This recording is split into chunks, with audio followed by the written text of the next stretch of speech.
அதே மாதிரி இன்னைக்கு ஒரு வீடியோ போட்டிருக்காங்க. நான் ஒரே ஒரு நிமிஷம் காமிச்சிடுறேன். அதாவது பொய் பிரச்சாரம்னா எப்படிலாம் வந்து சாதிக்கலாம் அப்படின்னு நினைச்சு இப்ப தினமும் சனி ஞாயிறுனா அவங்களோட வேலையே இதுதான்.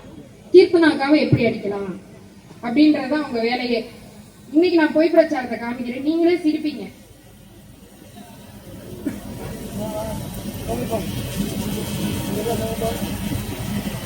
யார் போட்டிருக்கா தெரியுமா? இது EPS 24/7 ப்ளூ டிக்கோட வந்து போட்டிருக்காங்க. யாரோ ஒரு பொண்ணு இந்த மாதிரி ஒரு அரைகுறை ட்ரெஸ் போட்டுட்டு கார்ல ஏறுறாங்க. இந்த வீடியோ எடுத்து போட்டு இது யார் என்று தெரிகிறதா? எதுல? EPS 24/7 ஒரு அபிஷியல் பேஜ்.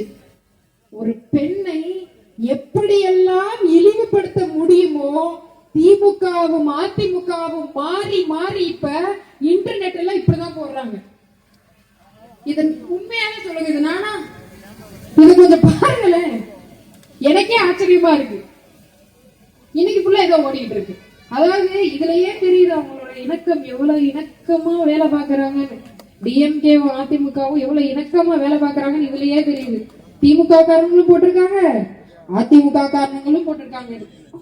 அந்த அளவுக்கு இணக்கமா ஒன்று சேர்ந்து எப்படியாவது இதை கவிழ்க்கணும்னு பார்த்து முடியாது. இங்க இருக்க மக்களுக்கு தெரியும் எது உண்மைன்னு.